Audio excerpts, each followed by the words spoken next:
ಹಬ್ಬಲಿ ಅವರ ರಸಬಳ್ಳಿ ಎನ್ನುವ ಜನಪದ ಕಾವ್ಯವನ್ನು ಇವತ್ತು ನಾವು ಅಧ್ಯಯನಿಸೋಣ. ಜನಪದ ಸಾಹಿತ್ಯ ಅಂತಂದರೆ ಜನರಿಂದ ರಚನೆಯಾದಂಥ ಸಾಹಿತ್ಯ. ಈ ಜನರು ಸಾಹಿತ್ಯವನ್ನು ರಚಿಸಿ ಪ್ರಶಸ್ತಿಯನ್ನು ಪಡಿಬೇಕು, ಪುರಸ್ಕಾರ ಪಡಿಬೇಕು ಎಂದು ಹೊರಟವರಲ್ಲ. ಸಾಹಿತ್ಯವನ್ನು ರಚಿಸಲಿಕ್ಕೆ ತಮ್ಮ ದೈನಂದಿನ ಕೆಲಸಗಳನ್ನು ಬಿಟ್ಟ ಕಾವ್ಯವನ್ನು ಬರಬೇಕು, ಈ ಕಾವ್ಯ ಜನರು ಓದಬೇಕು ಅನ್ನುವಂಥ ಒಂದು ಭಾವನೆಯನ್ನು ಹೊಂದಿದವರಂತೂ ಅಲ್ಲವೇ ಅಲ್ಲ. ಯಾವ ರೀತಿ ಮುಂಜಾನೆಯಿಂದ ಸಂಜೆವರೆಗೆ ತಮ್ಮ ಜೀವನ, ತಮ್ಮ ಕೆಲಸ, ತಮ್ಮ ವ್ಯವಹಾರ ಆಗ್ತದ, ಆ ವಿಚಾರಗಳನ್ನು ಅದೇ ಒಂದು ಕೆಲಸಗಳಿಗೆ ಆ ವಿಚಾರಗಳನ್ನು ಶಬ್ದಗಳ ಮೂಲಕವಾಗಿ ಅದನ್ನೇ ಒಂದು ಸುಶ್ರಾವ್ಯವಾಗಿ ತಮ್ಮಗ ಇಷ್ಟದಂತೆ ತಮ್ಮ ಆತ್ಮತೃಪ್ತಿಗಾಗಿ ಹೇಳಿದಂಥ ಮಾತೆ ಜನಪದ ಸಾಹಿತ್ಯ ಅನ್ನುವಂಥ ವಿಚಾರವನ್ನು ನಾವು ನೋಡ್ತೇವೆ. ಈ ಜನಪದ ಸಾಹಿತ್ಯ ಒಂದು ಸಾಮೂಹಿಕ ಸೃಷ್ಟಿ. ಇದು ಯಾಕಂದ್ರೆ ಒಬ್ಬರೇ ರಚನೆ ಮಾಡಿದ್ದಾರೆ ಅನ್ನುವಂಥ ವಿಚಾರವನ್ನು ನಾವು ಹೇಳಕ್ಕೆ ಬರೋದಿಲ್ಲ. ಯಾಕಂದ್ರೆ ಈ ಕುವೆಂಪು, ಬೇಂದ್ರೆ ಇಂಥವರೆಲ್ಲ ಈ ಕಾವ್ಯವನ್ನು ಇವರು ಬರೆದಾರ ಅಂತ ನಾವು ಹೇಳ್ತೇವೆ. ಆದ್ರೆ ಜನಪದಗಳನ್ನು ಇಂಥವನೇ ರಚನೆ ಬರೆದಿದ್ದಾನೆ ಅಂತ ಹೇಳೋದಿಲ್ಲ. ಈ ಜನಪದಗಳನ್ನು ಇಂದಿನ ಜನ ಅನೇಕ ಸಂಪಾದನೆ ಮಾಡಿದ್ದಾರೆ, ಸಂಗ್ರಹ ಮಾಡಿದ್ದಾರೆ. ಆದ್ರೆ ಮೂಲವಾಗಿ ಈ ಜನಪದಗಳನ್ನು ಇಂಥವನು ಒಬ್ಬನೇ ಬರೆದಾನ ಅಂತ ಹೇಳುವಂಥದ್ದು ಕಷ್ಟ. ಇದು ಅನಕ್ಷರಸ್ಥ ಜನಪದರ ನಾಲಿಗೆಯ ಮೇಲೆ ಜೀವಂತವಾಗಿರುವ ಕಂಠಸ್ಥ ಸಾಹಿತ್ಯ. ಯಾಕಂದ್ರೆ ಈ ಜನಪದ ಗೀತೆಗಳನ್ನು, ಜನಪದ ಸಾಹಿತ್ಯವನ್ನು ರಚನೆ ಮಾಡಿದಂಥವರು ಅಜ್ಞಾನಿಗಳು, ಅನಕ್ಷರಸ್ಥರು, ಓದು ಬರಹ ಬಾರದೇ ಇದ್ದಂಥ ವ್ಯಕ್ತಿಗಳು. ಇವರು ತಮ್ಮ ದೈನಂದಿನ ಬದುಕಿನ ಆಸರಿಕೆ ಬೇಸರಿಕೆಗಳಲ್ಲಿ ಸುಖ, ದುಃಖ, ದುಗುಡ, ದುಮ್ಮಾನ, ನೋವು, ನಲಿವು, ಹೌದಾ, ಇಂಥ ಒಂದು ಸನ್ನಿವೇಶದೊಳಗೆ ತಮ್ಮ ಮನಸ್ಸಿಗೆ ಬಂದಂಗೆ, ಈಗ ನೋಡ್ರಿ, ಒಬ್ಬ ವ್ಯಕ್ತಿಗೆ ಸುಖ ಆಗಿರ್ತೈತಿ, ಆ ಸುಖದೊಳಗೆ ಒಂದು ರೀತಿ ಹಾಡು ಆತನಲ್ಲಿ ಯಾವುದೋ ಒಂದು ಗಾಯನ ರೂಪವಾಗಿ ಹೊರಹೊಮ್ತದ. ದುಃಖ ಆಗಿರ್ತದ, ಆ ದುಃಖವನ್ನು ಸಹಿಸ್ಕೊಂಡು ಕೂಡ ಯಾವುದೋ ಒಂದು ರೀತಿಯ ತನ್ನ ಆ ದುಃಖವನ್ನು ಹಗರು ಮಾಡ್ಕೋಬೇಕು, ದುಃಖದಿಂದ ಹೊರಗೆ ಬರಬೇಕು ಅಂತ ಹೇಳ್ತಾರೆ. ಆ ರೀತಿ ಏನು ಮಾಡ್ತಾನೆ, ಒಂದು ಸಾಹಿತ್ಯವನ್ನು ಹೊರಗೆ ಹಾಕಿದ್ದ. ಇಂಥವರಿಂದ ತಮ್ಮ ಮನಸ್ಸಿನ ಬದುಕಿನೊಂದಿಗೆ ಅವಿನಾಭಾವ ಸಂಬಂಧವನ್ನು ಹೊಂದಿ ತಲೆಮಾರುಗಳಿಂದ ಮೌಖಿಕ ಪರಂಪರೆಯಲ್ಲಿ ಉಳಿದಿರುವುದೇ ಜನಪದ. ಜನಪದ ಅಂತಂದ್ರೆ ಏನಪ್ಪ ಅಂತಂತಂದರೆ ಇವು ಮನಸ್ಸಿನ ಬದುಕಿನೊಂದಿಗೆ, ಹೌದಾ, ಯಾರು ರಚನೆ ಮಾಡಿದಾರಲ್ಲ ವ್ಯಕ್ತಿಗಳ ಮನಸ್ಸಿನ ಬದುಕಿನೊಂದಿಗೆ ಅವಿನಾಭಾವ ಸಂಬಂಧವನ್ನು ಹೊಂದಿ ತಲೆಮಾರುಗಳಿಂದ ಮೌಖಿಕ ಪರಂಪರೆಯೊಳಗೆ ಉಳಿದು ಬಂದಿದ್ದಾವ. ಹೌದಾ, ಅದಕ್ಕೆ ಇದು ಒಂದು ರೀತಿಯೊಳಗೆ ಅನಕ್ಷರಸ್ಥ ರಚನೆ ಮಾಡಿದಾರಲ್ಲ, ಅದಕ್ಕೆ ಇದೊಂದು ಅಮರ ಸಾಹಿತ್ಯ. ಅಜ್ಞಾತರು ರಚಿಸಿದ ಅಮರ ಸಾಹಿತ್ಯವೇ ಜನಪದ ಸಾಹಿತ್ಯ ಅನ್ನುವಂಥ ವಿಚಾರವನ್ನು ನಾವು ನೋಡ್ತೇವೆ. ಅದಕ್ಕೆ ಇಲ್ಲಿ ಈ ನಮ್ಮ ಸಂಸ್ಕೃತಿ, ನಮ್ಮ ಪರಂಪರೆ ಇವುಗಳನ್ನು ತಿಳಿ ಹೇಳ್ತೈತಿ ಇಲ್ಲಿ. ಹೌದಾ, ಇವೆಲ್ಲ ಒಂದಷ್ಟು ಮಾನವೀಯ ಮೌಲ್ಯಗಳನ್ನು, ನೈತಿಕ ನೆಲೆಗಟ್ಟನ್ನು, ಧಾರ್ಮಿಕ ಪರಂಪರೆಯನ್ನು, ಇಲ್ಲಿ ಮನುಷ್ಯರ ನಡುವೆ ಇರುವ ಬೆಚ್ಚನೆಯ ಸಂಬಂಧವನ್ನು, ತಾಯಿ ಮಕ್ಕಳು, ಗಂಡ ಹೆಂಡತಿ, ಸಹೋದರ ಸಹೋದರಿ, ನೆರೆಹೊರೆಯವರು, ಒಟ್ಟಾರೆಯಾಗಿ ಇಡೀ ಸಮಾಜದ ಆರೋಗ್ಯಕರ ಬೆಳವಣಿಗೆಯ ಕುರಿತು ಈ ಜನಪದಗಳು ರಚನೆಯಾಗಿದ್ದಾವೆ ಅನ್ನುವಂಥ ವಿಚಾರವನ್ನು ನಾವು ನೋಡುತ್ತೇವೆ. ಇಲ್ಲಿ ಇಂಥ ಅನಕ್ಷರಸ್ಥ ಜನ ತಮ್ಮ ಮನಸ್ಸು ತುಂಬಿ ಬಂದಾಗ, ಎದೆ ತುಂಬಿ ಬಂದಾಗ ಈ ಹಾಡಿದ್ದು ಈ ಜನಪದ ಸಾಹಿತ್ಯ ಆಯಿತು. ಹೌದಿಲ್ರಿ? ನೋಡ್ರಿ, ಇಲ್ಲಿ ಹಾಡಲೇಬೇಕು, ಸಾಹಿತ್ಯ ರಚನೆ ಮಾಡಲೇಬೇಕು ಅನ್ನುವಂಥ ಒಂದು ವಿಚಾರ ಅವ್ರಿಗೇನು ಇರಲಿಲ್ಲ. ಈಗ ಹೊಲ್ದಾಗ ಕೆಲಸ ಮಾಡ್ತಿರ್ತೇವೆ ನಾವು, ಹಂತಿ ಪದಗಳು, ಕುಟ್ಟೋ ಪದ, ಬೀಸೋ ಪದ, ಸೋಬಾನ ಪದ, ಹೌದಾ, ಆಮೇಲೆ ಮಕ್ಕಳಿಗೆ ಹೆಸರಿಡೋ ಪದ, ಸೀಮಂತನ ಮಾಡೋ ಪದ, ಹಿಂಗೆ ಇಂಥ ಒಂದು, ಆಮೇಲೆ ಈ ಸೋಬಾನ ಪದಗಳು, ಇಂಥವೆಲ್ಲ ವಿಚಾರಗಳು ಯಾವಾಗ ಈ ತಮ್ಮ ಮನಸ್ಸು ತುಂಬಿ ಬರಬೇಕು, ತಮ್ಮ ಎದೆ ತುಂಬಿ ಬರಬೇಕು, ಆವಾಗ ಆ ಒಂದು ಖುಷಿಯೊಳಗೆ ಹೇಳಿದಂಥ ನುಡಿಮುತ್ತುಗಳೇ ಜನಪದ ಸಾಹಿತ್ಯ ಅಂತೇಕಾರ ತರಿಸ್ಕೊಳ್ತದೆ. ಇಂಥ ಈ ಜನಪದ ಸಾಹಿತ್ಯವನ್ನು ಅನೇಕ ಜನ ಇವತ್ತು ಜಿ.ಶಂ ಪರಮಶಿವಯ್ಯ ಅನ್ನುವಂಥ ಅನೇಕರು ನಮ್ಮ ಚಂದ್ರಶೇಖರ ಕಂಬಾರವರು ಸಾಕಷ್ಟು ಇದನ್ನು ಸಂಗ್ರಹ ಮಾಡಿಕೊಂಡು ಇವತ್ತಿಟ್ಟಿದ್ದಾರೆ.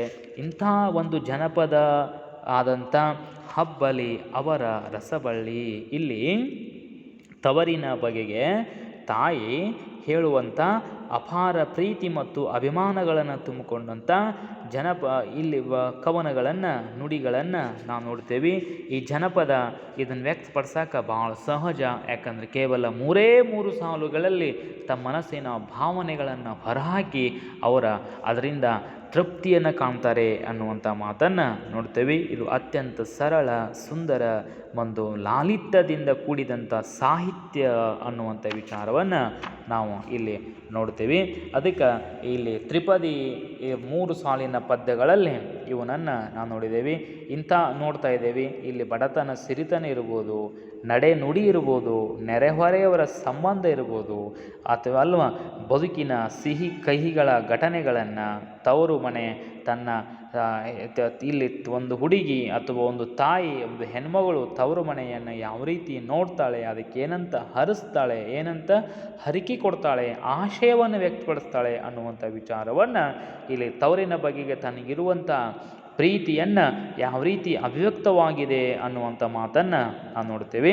ಅದಕ್ಕೆ ಇಲ್ಲಿ ಹಬ್ಬಲಿ ಅವರ ರಸಬಳ್ಳಿ, ಹೌದಾ, ತಾನು ಹುಟ್ಟಿ ಬೆಳೆದು ವಿದ್ಯೆಯನ್ನು ಶಿಕ್ಷಣವನ್ನು ಪಡೆದು ಆ ಮನೆಯ ಮಗಳಾಗಿ, ಆ ತಂದೆಗೆ ಪ್ರೀತಿಯ ಮಗಳಾಗಿ, ತಾಯಿಗೂ ಮಗಳಾಗಿ, ಒಟ್ಟಾರೆಯಾಗಿ ತಮ್ಮ ಸಮಾಜದ ಒಂದು ಕಣ್ಣಾಗಿ, ಒಂದು ಕುಟುಂಬದ ಕಣ್ಣಾಗಿ ಇದ್ದಂಥ ಹೆಣ್ಣು ಮದುವೆಯಾಗಿ ಹೊಸ ಪ್ರಪಂಚಕ್ಕೆ, ಹೊಸ ಮನೆಗೆ, ಗಂಡನ ಮನೆಗೆ ಹೋದರೂ ಆದರೂ ತನ್ನ ತವರ ಮನೆಯ, ತನ್ನ ತಾಯಿಯ ಮನೆ ಹೆಚ್ಚಾಗ್ತದ.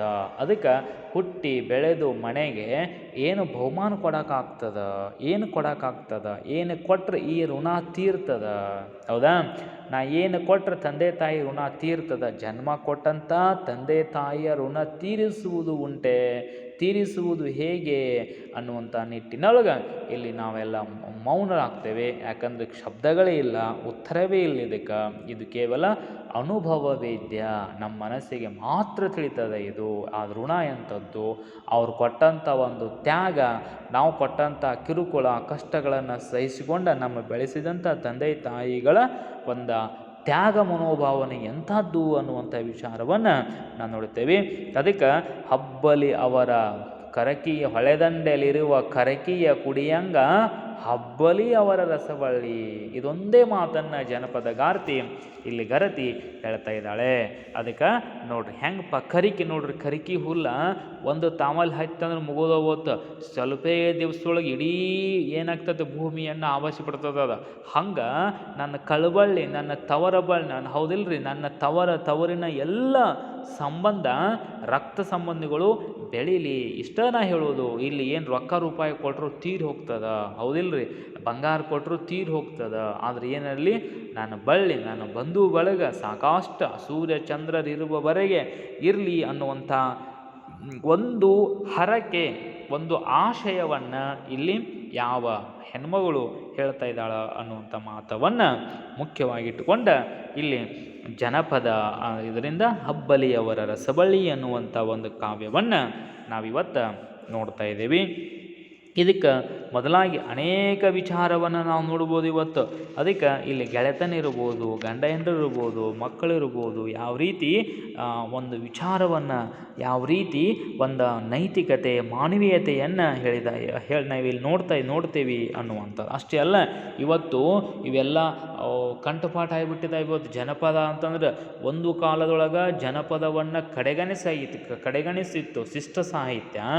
ಕುವೆಂಪು, ಬೇಂದ್ರೆ ಇಂಥವರೆಲ್ಲ ವಿಚಾರವಂತ ಪ್ರೌಢ ಕವಿಗಳ ಸಾಹಿತ್ಯ ಒಂದು ಕಾಲದಲ್ಲಿ ಜನಪದವನ್ನು ಭಾಳ ದೂರ ಇಟ್ಟಿತ್ತು. ಆದರೆ ಇವತ್ತು ನಮ್ಮ ನಾಡು ಸರ್ಕಾರ ಜನಪದ ವಿಶ್ವವಿದ್ಯಾಲಯವನ್ನೇ ತೆಗೆಯುವಟ್ಟರ ಮಟ್ಟಿಗೆ ಜನಪದ ಇವತ್ತು ಸೃಷ್ಟಿಯಾಗೈತಿ ಅಂತ ಹೇಳ್ತೀವಿ.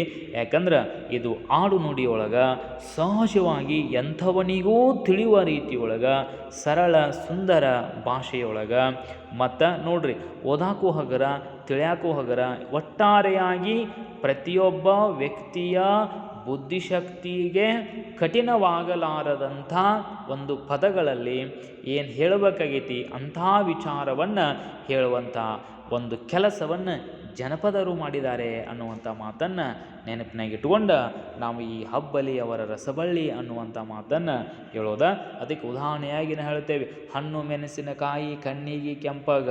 ನೋಡ್ರಿ, ಹಣ್ಣು ಮೆಣಸಿನಕಾಯಿ ಕಣ್ಣಿಗೆ ಕೆಂಪಗ, ಸಣ್ಣಾಕಿ ಏನ ನೆಗೆಯನಿ, ಸಣ್ಣಾಕಿ ಏನ ನೆಗೆಯನಿ, ಆಕಿ ಮಾತು ಬೆನ್ಯಾಗ ಮುಳ್ಳ ಮುರಿದಂಗ. ಭಾಳ ಕೆಟ್ಟ ಮಾತಾಡ್ತಿರ್ತಾರೆ. ಈಗ ಅವ್ರ ಗುಣ ಕೆಟ್ಟ ಅಂತ ಹೇಳ್ತೇವೆ. ಅದಕ್ಕೆ ನೋಡಾಕ ಆಕಳ ಮೂತಿ ಇರ್ತಾರೆ. ಆಮೇಲೆ ಈಗ ನೋಡ್ರಿ, ಹಣ್ಣು ಮೆಣಸಿನಕಾಯಿ ಕಣ್ಣಿಗೆ ಕೆಂಪಗ. ಹಣ್ಣು ಮೆಣಸಿನಕಾಯಿ ಕೆಂಪು ಮೆಣಸಿನ್ಕಾಯಿ ಇರ್ತಾವಲ್ಲ, ಹೆಂಗೆ ಕೆಂಪಗೆ ಇರ್ತಾವೆ, ಹೌದಿಲ್ಲ, ನೋಡಕ್ಕೆ ಚಂದ ಇರ್ತೈತಿ. ಅದನ್ನು ತಿಂದ್ರೆ ಎಷ್ಟು ಖಾರ ಇರ್ತದೆ ಅಂದ್ರೆ ಗುಣ ಏನಾಗೈತಿ ಇಲ್ಲ ಅದಕ್ಕೆ ಹೇಳ್ಬೇಕು. ಇಲ್ಲಿ ಗುಣ ಹೌದಿಲ್ರಿ. ಅದಕ್ಕೆ ನೆಗೇನಿ ಸಣ್ಣ ಹಾಕ್ಯದಾಳ, ಆಕೆ ಏನು ಮಾಡ್ತಾಳೆ, ಬೆನ್ಯಾಗ ಮುಳ್ಳು. ನೋಡ್ರಿ ಎಂಥ ಸೂಕ್ಷ್ಮ ಕೆಲಸ ಮಾಡ್ತಾಳೆ. ಬೆಣ್ಣೆ ಅದೇ ಮೃದು, ಅಲ್ಲೇ ಆ ಮುಳ್ಳು ಮುರಿತಾಳೆ, ಹೌದಿಲ್ರಿ. ಆಮೇಲೆ ತಾಯಿ ತನ್ನ ಮಗನ ಹೇಳ್ತಾ, ಆಡಿಬಾನನ ಕಂದ ಅಂಗಾಲ ತೊಳೆದೇನ, ತೆಂಗಿನಕಾಯಿ ತಿಳಿನೀರ ತಕ್ಕೊಂಡ ಬಂಗಾರದ ಮೋತೆ ತೊಳೆದೇನ. ಎಂಥ ಕಲ್ಪನೆಯಲ್ಲಿ ಆ ಮೋತಿ ಬಂಗಾರ ಇರ್ತದೇನ್ರಿ, ಮೋತಿ ಮೇಲೆ ಏನೇನು ಇರ್ತದೆ ಅನ್ನೋದು ಎಲ್ಲ ಗೊತ್ತಿರ್ತದೆ. ಏನೆಲ್ಲ ಹೊಲಸಿದ್ರು ಅದನ್ನೆಲ್ಲ ತೆಗೆದು ಇಲ್ಲಿ ತಾಯಿ, ಯಾಕಂದ್ರೆ ಹೆತ್ತವರಿಗೆ ಹೆಗ್ಗನ ಮುದ್ದು, ತಾಯಿಗೆ ತನ್ನ ಮಕ್ಕಳು ಶ್ರೇಷ್ಠನ, ತಾಯಿಗೆ ತನ್ನ ಮಕ್ಕಳು ಎಷ್ಟೋ ದೊಡ್ಡವರಾದ್ರು ಅಂತಾರೆ, ಸಾಂದ್ ನನ್ನ ಮಗ ಅನ್ನುವಂಥ ಒಂದು ಅಭಿಮಾನ ಪ್ರೀತಿ ಇರ್ತೈತಿ. ಈ ನಿಟ್ಟಿನೊಳಗೆ ಯಾವ ರೀತಿ ನಮ್ಮ ಜನಪದರು ನೋಡ್ರಿ. ಅದಕ್ಕೆ ಇಲ್ಲಿ ಬೆಳಗಾಗ ನಾನೆದ್ದು ಯಾರ್ಯಾರ ನೆನೆಯಳಿ, ಎಳ್ಳು ಬಿಜೀರಿಗೆ ಬೆಳೆಯೋಳ ಭೂತಾಯಿ ನೆದ್ದೊಂದು ಗಳಿಗೆ ನೆನೆದನ. ನೋಡಿ ಯಾವ ರೀತಿ ಇಂಥ ಒಂದು ವಿಚಾರಗಳು ಯಾವ ಸಾಹಿತ್ಯದೊಳಗೆ ನಮಗೆ ಸಿಗಲಾರವು. ಇಷ್ಟೊಂದು ಸಹಜವಿತ್ತು, ಶ್ರೇಷ್ಠವಾದಂಥ ವಿಚಾರ ನೋಡ್ರಿ.